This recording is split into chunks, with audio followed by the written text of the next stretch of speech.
our next topic is chemical properties of acids and bases. तो acid और base जब किसी एलिमेंट के साथ, किसी कंपाउंड के साथ रिएक्ट करेगा तो क्या होगा, क्या बनाता है, केमिकल प्रॉपर्टीज़ में हम लोग वो सब देखने वाले हैं। तो शुरू करते हैं। सबसे पहले, अगर एसिड और बेस किसी मेटल के साथ रिएक्ट करता है तब क्या बनाता है वो देखेंगे। Reaction of metals with acid and base. तो जब भी एसिड किसी मेटल के साथ रिएक्ट करेगा तो सॉल्ट और हाइड्रोजन गैस फॉर्म होता है, ठीक है। सिमिलरली जब बेस किसी मेटल के साथ रिएक्ट करेगा तो ये भी सॉल्ट और हाइड्रोजन गैस फॉर्म करता है, ठीक है। एग्जांपल से समझते हैं। हाइड्रोक्लोरिक एसिड है प्लस जिंक। जब हाइड्रोक्लोरिक एसिड एक एसिड हो गया, जिंक एक मेटल हो गया, तो एसिड और मेटल जब रिएक्ट करेंगे तो हम लोगों ने पढ़ा अभी कि सॉल्ट बनेगा और हाइड्रोजन गैस इवॉल्व होगा, है ना। तो ZnCl2, जिंक क्लोराइड, ये एक नमक है, सॉल्ट है, ये सॉल्ट बना रहा है, प्लस हाइड्रोजन गैस, ये जो साइन है ये गैस का साइन है, हाइड्रोजन गैस इवॉल्व हो रहा है, ठीक है। इसी तरह से सल्फ्यूरिक एसिड जो है, जब ये जिंक के साथ रिएक्ट करेगा, जिंक एक मेटल है, एसिड और मेटल रिएक्ट करेगा तो ये क्या बना रहा है, जिंक सल्फेट, सॉल्ट है और हाइड्रोजन गैस इवॉल्व हो रहा है। इसी तरह से बेस जब मेटल के साथ रिएक्ट कर रहा है तो सॉल्ट और हाइड्रोजन गैस फॉर्म कर रहा है। तो बेस एक ले लेते हैं, यहाँ मैंने लिया है सोडियम हाइड्रोक्साइड। जब सोडियम हाइड्रोक्साइड जिंक के साथ रिएक्ट करेगा, केमिकल रिएक्शन होगा, तो ये बनाता है सोडियम जिंकेट, ठीक है, और हाइड्रोजन गैस इवॉल्व होता है, ठीक है। एक बात आपको याद रखना है कि जितने बेसिस हैं, सारे बेसिस मेटल के साथ रिएक्ट नहीं कर पाते हैं। कुछ एक बेसिस ही हैं जो मेटल के साथ रिएक्ट कर पाते हैं, ठीक है। All basis do not react with metal, okay. Now अभी हम लोगों ने पढ़ा कि एसिड हो या बेस हो, जब मेटल के साथ रिएक्ट करता है तो सॉल्ट बनता है और हाइड्रोजन गैस इवॉल्व होता है ना। तो इसे हम लोग एक टेस्ट करके देख सकते हैं कि जब एसिड बेस हो, जब वो रिएक्ट कर रहा है तो सच में क्या हाइड्रोजन गैस इवॉल्व होता है या नहीं होता है। इसे हम लोग टेस्ट करके देख सकते हैं, ठीक है। सो यहाँ हम लोग टेस्ट करेंगे, यहाँ हम लोग पता करेंगे कि क्या हाइड्रोजन गैस सच में इवॉल्व होता है या नहीं होता है। तो इस ट्यूब में हम लोगों ने यहाँ पर सल्फ्यूरिक एसिड लिया है, डाइल्यूट सल्फ्यूरिक एसिड है, और इसमें जिंक डाला हुआ है ना, सॉलिड जिंक का एक टुकड़ा डाला हुआ है। तो एसिड और मेटल रिएक्ट करेगा तो ऑब्वियस है सॉल्ट और हाइड्रोजन गैस देगा, फॉर्म करेगा, है ना। तो यहाँ जब एसिड और सल्फ्यूरिक एसिड और जिंक जब रिएक्ट करता है, केमिकल रिएक्शन होता है, तो ये जिंक सल्फेट बना रहा है और हाइड्रोजन गैस इवॉल्व हो रहा है।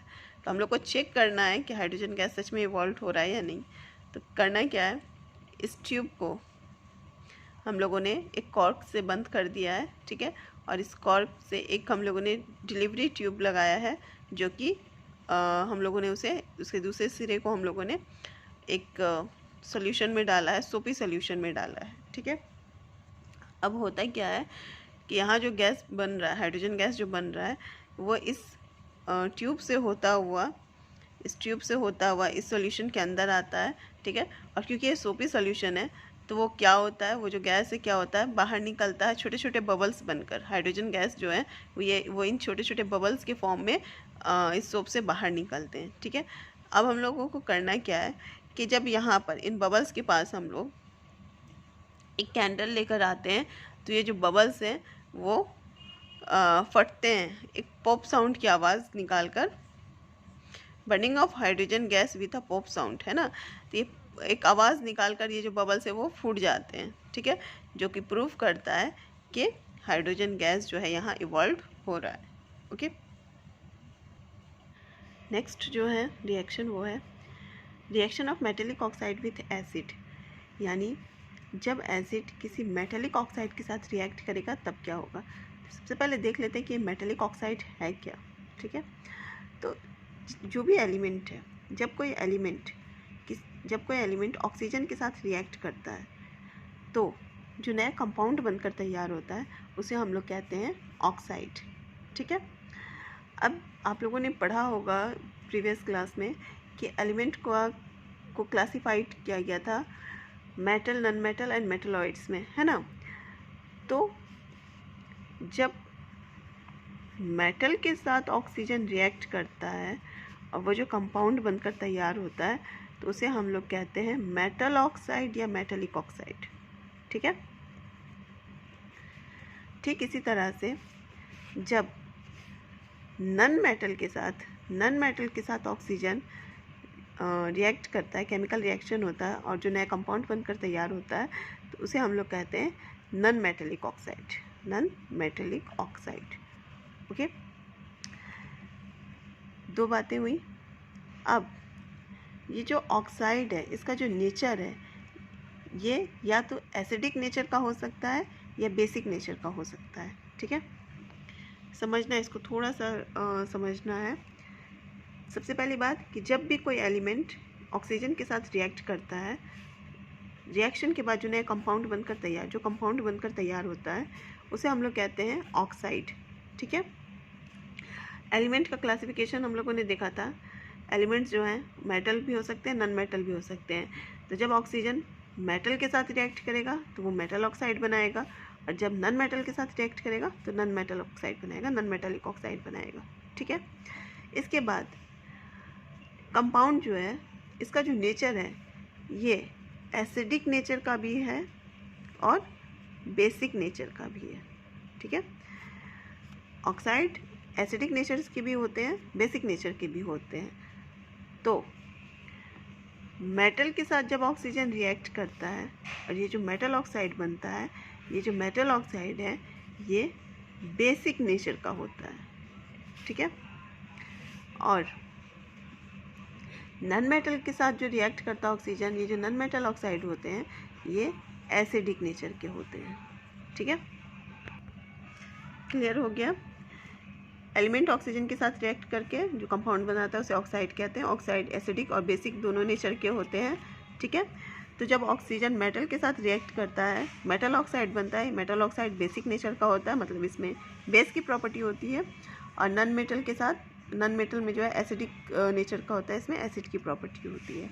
ठीक है, तो मेटलिक ऑक्साइड क्या है समझ में आ गया। जब मेटल ऑक्सीजन के साथ रिएक्ट करता है जो कंपाउंड बनता है उसे हम लोग मेटलिक ऑक्साइड कहते हैं। ठीक है, और मेटलिक ऑक्साइड किस नेचर का होता है? बेसिक नेचर का होता है।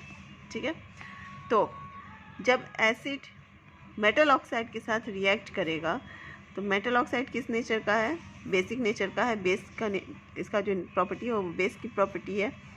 तो एसिड जब बेस के साथ रिएक्ट करता है तो हमेशा सॉल्ट और वाटर बनाता है।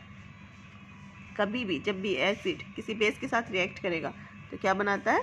सॉल्ट और वाटर बनाता है। ठीक है, एग्जाम्पल से देखते हैं। 2HCl, ये बैलेंस करने के लिए मैंने यहाँ 2 लिखा है।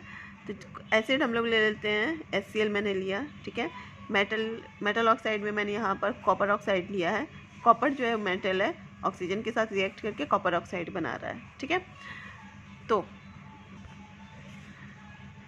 हम लोगों ने पढ़ा था सॉल्ट और वाटर बनेगा, है ना। तो यहाँ पर ये होता क्या है कि ये क्लोरीन कॉपर ये दोनों मिलकर सॉल्ट बनाते हैं और यहाँ से ये H2O बनता है। ठीक है, यहाँ ये CuCl2 कॉपर क्लोराइड बन गया जो कि एक सॉल्ट है, और यहाँ H2O, ये H2O फॉर्म हो गया। ठीक है, ठीक इसी तरह से जब HCl कैल्शियम ऑक्साइड के साथ केमिकल रिएक्शन होगा इन दोनों का, तब क्या होगा? तो ये क्लोरीन और ये कैल्शियम, है ना, ये दोनों आपस में कंबाइन हो जाएंगे तो ये क्या बनाते हैं? कैल्शियम क्लोराइड बनाते हैं। ठीक है, यहाँ पर कैल्शियम क्लोराइड बनेगा और ये हाइड्रोजन, 2 हाइड्रोजन, ये ऑक्सीजन, ये H2O बना। ठीक है, metallic oxides are basic in nature. तो इस तरह से जब भी कोई एसिड किसी मेटल ऑक्साइड के साथ रिएक्ट करेगा तो ये हमेशा सॉल्ट और वाटर बनाएगा। ठीक है, नेक्स्ट आते हैं reaction of a non metallic oxide with base. अगर कोई बेस किसी नॉन मेटलिक ऑक्साइड के साथ रिएक्ट करेगा तब क्या होगा? तो बेस है, नॉन मेटलिक ऑक्साइड है। अभी हम लोगों ने पढ़ा था नॉन मेटलिक ऑक्साइड किस नेचर के होते हैं? Non metallic oxide acidic nature के होते हैं, है ना। तो यहाँ पर तो ये बेस है और ये नॉन मेटलिक ऑक्साइड क्या है? एसिड नेचर के हैं। तो बेस और एसिड जब रिएक्ट करेंगे तो क्या बनेगा? अभी हम लोगों ने पढ़ा था सॉल्ट और वाटर बनता है। ठीक है, तो बेस जब नॉन मेटालिक ऑक्साइड के साथ रिएक्ट करेगा तो ये सॉल्ट और वाटर बनाएगा। ठीक है, एग्जाम्पल देख लेते हैं। सोडियम हाइड्रोक्साइड है, ठीक है, जब सल्फर डाइऑक्साइड के साथ रिएक्ट करता है तो क्या बनाता है, सोडियम सल्फेट बना रहा है और H2O बन रहा है ना। ये बैलेंस किया हुआ नहीं है, आप लोग इसको बैलेंस करोगे। बैलेंस करना आप लोगों ने सीखा है, चैप्टर 1 में आप लोगों ने सीखा था। तो ये जो है ये यहाँ से ये निकला और ये मिलकर यहाँ सॉल्ट बना रहा है, सोडियम सल्फेट, और ये H2O इधर से आएगा। बैलेंस किया हुआ नहीं है, आप लोग बैलेंस कर लेना। ठीक इसी तरह से कैल्शियम हाइड्रोक्साइड जब है ये कार्बन डाइऑक्साइड के साथ रिएक्ट करेगा तो क्या बना रहा है, कैल्शियम कार्बोनेट बना रहा है जो कि सॉल्ट है, और H2O बन रहा है। ठीक है, तो होप ये समझ में आ गया होगा आप लोगों को कि एसिड जब मेटालिक ऑक्साइड के साथ रिएक्ट करेगा तो सॉल्ट और वाटर बनाएगा, और बेस जब नॉन मेटल के साथ रिएक्ट करेगा तो तब भी सॉल्ट और वाटर बनेगा। ठीक है,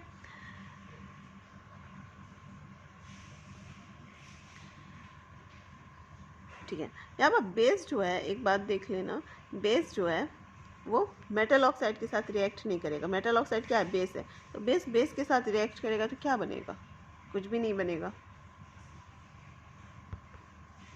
उसी तरह से अगर एसिड को मैं नॉन मेटालिक ऑक्साइड के साथ रिएक्ट कराना चाहूँ तो ये एसिड है, नॉन मेटालिक एसिड भी ऑक्साइड भी क्या होता है, एसिडिक नेचर का होता है। तो एसिड के साथ रिएक्ट करके क्या बनाएगा, कुछ नहीं।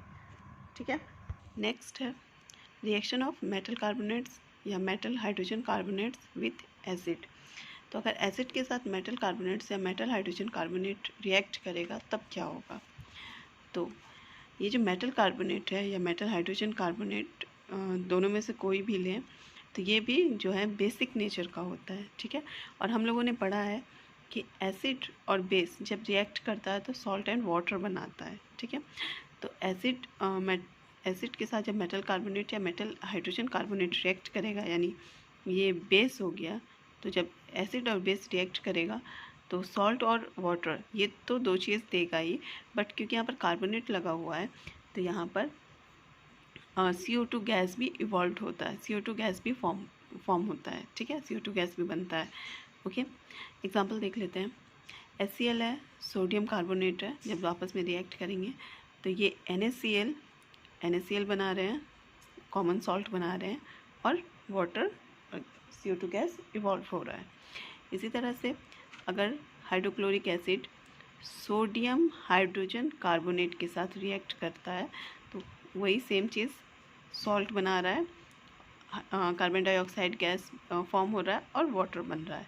ठीक है, नाउ ये जो CO2 गैस इवॉल्व हो रहा है इसे हम लोग एक केमिकल टेस्ट के हेल्प से इसे हम लोग डिटेक्ट कर सकते हैं। ठीक है, तो केमिकल नेक्स्ट है testing of carbon dioxide gas. यानी अभी जो हम लोगों ने रिएक्शन पढ़ा कि एसिड के साथ जब मेटल कार्बोनेट या मेटल बाइकार्बोनेट या मेटल हाइड्रोजन कार्बोनेट जब रिएक्ट करता है तो salt water plus CO2 gas बनाता है ना। तो अगर हम कहा जाए कि केमिकल टेस्टिंग से डिटेक्ट करना हो कि कार्बन डाइऑक्साइड गैस इवॉल्व हो रहा है या नहीं हो रहा है, तो उसके लिए हम लोग कैसे उसे करेंगे। तो उसके लिए हम लोग को करना क्या होगा कि जिस कंटेनर में ये रिएक्शन हो रहा है, ठीक है, कार्बोनेट मेटल कार्बोनेट और एसिड का जो रिएक्शन हो रहा है तो उसमें जो CO2 गैस बन रहा है, ठीक है, तो हम लोग को करना क्या है कि एक ट्यूब के ज़रिए से इस CO2 गैस जो यहाँ बन रहा है उसे हम लोगों को कैल्शियम हाइड्रोक्साइड के सॉल्यूशन में लाकर पास करवाना है। ठीक है, यहाँ से ये CO2 एक ट्यूब के हेल्प से यहाँ जो रिएक्शन में जो CO2 बन रहा है, इवॉल्व हो रहा है, वो यहाँ इस ट्यूब के हेल्प से इसे हम लोगों को कैल्शियम हाइड्रोक्साइड के सॉल्यूशन में लाना है। ठीक है, तो जैसे ही CO2 कैल्शियम हाइड्रोक्साइड के सॉल्यूशन में आता है तो ये कैल्शियम इसके साथ रिएक्ट करता है। ठीक है, इन दोनों के बीच में एक रिएक्शन होता है और रिएक्शन होकर कैल्शियम कार्बोनेट बनता है। ठीक है, अच्छा, अब इसमें देखना क्या है ये जो हमारा कैल्शियम हाइड्रोक्साइड है, जिसे हम लोग लाइम वाटर भी कहते हैं, ये एक्चुअली वाटर सोल्यूबल होता है, ठीक है। और जो सॉल्यूशन वाटर सोल्यूबल होता है वो ट्रांसपेरेंट होता है ना। लाइक शुगर और वाटर का जो हम लोग का सॉल्यूशन है वो कैसा है, वाटर सोल्यूबल है। शुगर जो है वाटर सोल्यूबल है, पूरी तरह से वाटर में डिज़ोल्व हो जाता है, जिसकी वजह से हम लोग को सिर्फ वाटर दिखता है, शुगर नहीं दिखता है, ट्रांसपेरेंट हो जाता है ना। तो कैल्शियम हाइड्रोक्साइड का जो सॉल्यूशन होता है वो भी इसी तरह का होता है। एक्वा सॉल्यूशन जो होता है वो भी ट्रांसपेरेंट होता है, ठीक है। तो जैसे ये कांटेक्ट में आता है कार्बन डाइऑक्साइड के, तो ये आपस में एक दूसरे के साथ रिएक्ट करके कैल्शियम कार्बोनेट बनाते हैं। और ये कैल्शियम कार्बोनेट मिल्क कलर का होता है, ठीक है ना। और ये जो कैल्शियम कार्बोनेट बनता है ये छोटे छोटे इसके पार्टिकल्स फॉर्म में ये बनता है, छोटे छोटे पार्टिकल्स के फॉर्म में रहता है, ठीक है। तो यहाँ पर वाइट पीपीटी, कैल्शियम कार्बोनेट का वाइट पीपीटी बनता है, ओके। और वाटर तैयार होता है, वाटर बनाता है, ठीक है। तो ट्रांसपेरेंट था, जैसे ही CO2 गैस आया ये रिएक्ट किया, कैल्शियम कार्बोनेट बना, कैल्शियम कार्बोनेट का वाइट पीपीटी बना, यानी ये छोटे छोटे पार्टिकल्स फॉर्म में बनता है कैल्शियम कार्बोनेट, और वाटर बनता है, ठीक है। इसके बाद होता क्या है कि अगर इसके बाद भी कंटिन्यू अगर हम लोग CO2 इसमें पास कराते रहें तो फर्दर ये कैल्शियम कार्बोनेट के साथ रिएक्ट करता है, ठीक है। तो कैल्शियम कार्बोनेट बना था, वाटर बना था। अगर एक्सेस कार्बन डाइऑक्साइड गैस हम लोग पास कराएंगे तो यहाँ पर फिर एक रिएक्शन होगा, और ये रिएक्शन होकर ये आपस में रिएक्ट करके कैल्शियम हाइड्रोजन कार्बोनेट बनाते हैं। इसका एक्वा सॉल्यूशन तैयार होता है, ठीक है, जो कि वाटर सोल्यूबल होता है।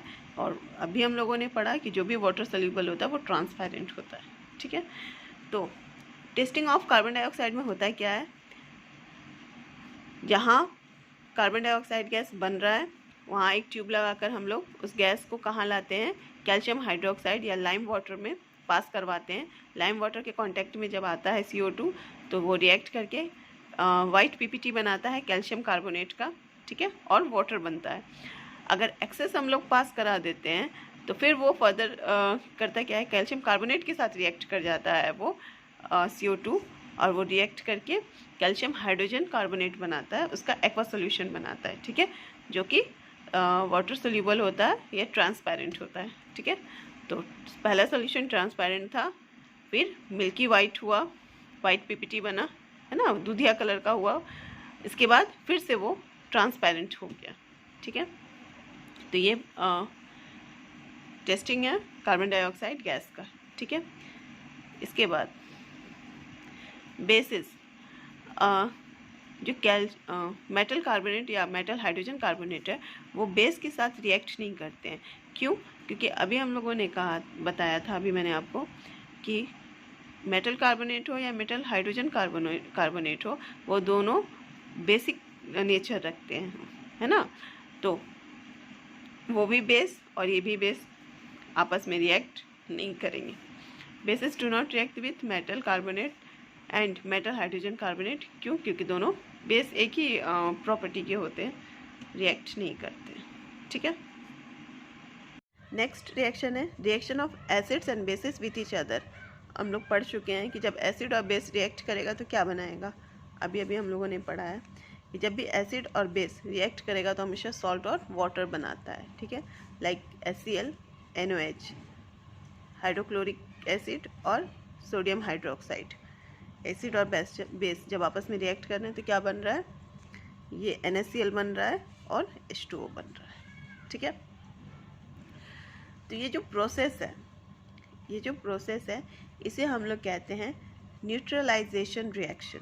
यानी जब एसिड और बेस आपस में रिएक्ट करते हैं तो इस रिएक्शन को हम लोग न्यूट्रलाइजेशन रिएक्शन कहते हैं, ठीक है। क्यों? क्योंकि एसिड की अपनी प्रॉपर्टी है, बेस की अपनी प्रॉपर्टी है, तो ये जब दोनों आपस में रिएक्ट करते हैं तो ये सॉल्ट बना रहे हैं। तो सॉल्ट क्या होता है, एसिडिक नेचर का होता है? नहीं। बेसिक नेचर का होता है? नहीं। ना तो ये खट्टा होता है, ना ये तो ये कड़वा होता है ना। तो इस यहाँ पर जो प्रोडक्ट बन रहा है इसमें इन दोनों की प्रॉपर्टी क्या है, ख़त्म हो जा रही है। ये दोनों एक दूसरे को न्यूट्रलाइज कर दे रहे हैं। है ना। इसी वजह से इसे हम लोग न्यूट्रलाइजेशन रिएक्शन कहते हैं। देख लेते हैं न्यूट्रलाइजेशन रिएक्शन क्या है। The reaction between an acid and a base to give a salt and water is known as a neutralisation reaction. ऐसा रिएक्शन जिसमें एसिड और बेस आपस में रिएक्ट करते हैं और सॉल्ट और वाटर बनाते हैं उसे हम लोग न्यूट्रलाइजेशन रिएक्शन कहते हैं। ठीक है, इसमें होता क्या है कि H+ और OH- आयन जो है वो जनरेट होते हैं जिससे कि वो वाटर बनाते हैं और सॉल्ट तो बनता ही है। ठीक है, इसे हम लोग इस तरह से भी देख सकते हैं, लाइक दोनों का जो प्रॉपर्टी है बिल्कुल एक दूसरे से अलग है। सो अगर एसिड +1 है और बेस -1 है तो +1 और -1 मिलकर क्या बनाते हैं, कुछ नहीं, 0, है ना, न्यूट्रल हो गए। उसी तरह से है। नेक्स्ट आते हैं, what do all acids and all basis have in common. जितने भी एसिड्स हैं सारे एसिड में और जितने भी बेसिस हैं सारे बेसिस में क्या बात कॉमन है, तो जितने भी एसिड्स हैं वो H+ आयन्स देते हैं, जितने भी बेसिस हैं वो H- आयन देते हैं। ठीक है, these H+ ions are responsible for their acidic nature. H+ ion होता है जिसकी वजह से ये एसिडिक नेचर के होते हैं, इनमें OH- आयन होता है जिसकी वजह से ये बेसिक नेचर के होते हैं। ठीक है, तो सारे एसिड में क्या कॉमन है, तो जितने भी एसिड हैं वो सब H+ आयन देंगे और जितने भी बेसिस हैं वो OH- आयन देंगे। ठीक है, नाउ नेक्स्ट है acids and bases in water solution. अगर हम लोग एसिड को वाटर सॉल्यूशन में वाटर के साथ मिक्स करेंगे तो क्या होगा, और अगर हम लोग बेस को वाटर के साथ मिक्स करेंगे तो क्या होगा। तो हम लोगों ने पहले ही पढ़ा है कि एसिड को जब हम लोग वाटर के साथ मिक्स करते हैं तो क्या होता है ना, या बेस को हम लोग वाटर के साथ मिक्स करते हैं तो क्या होता है। देख लेते हैं यहाँ HCl एसिड है, जब हम लोग इसे वाटर के साथ मिक्स करेंगे तो मैंने बताया था कि ये क्या होगा, डिसोसिएट होगा। ठीक है, डिसोसिएट होकर क्या करता है, H+ आयन देता है ना। तो HCl जो है वो डिसोसिएट होकर H+ आयन देगा, है ना, क्लोराइड रहेगा। ठीक है, बट एक बात आपको याद रखना है, वाटर के साथ मिक्स होने पर ये H+ आयन दिया और Cl- आयन, ये तो डिसोसिएट तो ये हो गया, लेकिन ये जो H+ आयन है ये अकेला नहीं रह सकता है वाटर के अंदर, ये अकेला नहीं रह सकता। तो ये होता क्या है कि वाटर के साथ ये ऐड हो जाता है ना। ये H+ आयन जो है ये H2O के साथ ऐड हो जाता है और ऐड होकर H3O+ आयन बनाता है, जिसे हम लोग हाइड्रोनियम, ठीक है, ये हाइड्रोनियम आयन बनाता है। तो ये इस बात को आपको याद रखना है कि जब भी कोई एसिड वाटर के साथ वाटर सॉल्यूशन में, जब भी हम लोग एसिड और वाटर का जब हम लोग सॉल्यूशन बनाते हैं तो हम लोगों ने पढ़ा है कि एसिड क्या है, डिसोसिएट होता है, स्प्लिट होता है। ठीक है, स्प्लिट तो ये होगा H+ Cl- में स्प्लिट हो गया। ठीक है, लेकिन ये H+ जो है ये अकेला नहीं रह सकता है, वाटर के अंदर ये अकेला नहीं रह सकता। तो ये होता है क्या, ये वाटर के साथ जाकर ऐड हो जाता है और इस फॉर्म का नाम है हाइड्रोनियम आयन। इसे हम लोग कहते हैं हाइड्रोनियम आयन। ठीक है, क्लियर हुआ। इसी H+ ion can not exist alone, they exist as H3O+ या फिर हाइड्रोनियम आयन्स के फॉर्म में ये रहता है। ठीक है, तो हम लोग इसे डायरेक्ट लिख सकते हैं कि HCl H2O के साथ मिक्स होगा, वाटर में जब मिक्स होगा HCl तो हाइड्रोनियम आयन बनेगा और ये क्लोराइड। इसी तरह से अगर सपोज H2SO4 है प्लस H2O वाटर के साथ मिक्स होगा तो ये क्या बना रहा है, H3O+ हो जाएगा और SO4- 2- हो जाएगा। ठीक है, नेक्स्ट देख लेते हैं बेसिस। तो जब किसी भी बेस को जब हम लोग वाटर में डालेंगे तो क्या होगा, बेस को जब हम लोग वाटर में डालते हैं तो क्या होता है, Na+ OH- आयन देता है। और मैंने बताया था आपको कि जितने भी बेसिस हैं सब वाटर सोल्यूबल नहीं होते हैं, जो बेस वाटर सोल्यूबल होते हैं उसे हम लोग एल्कलीज कहते हैं। ठीक है, तो जब बेस वाटर के साथ ऐड होगा तो वो OH- आयन देता है। ठीक है,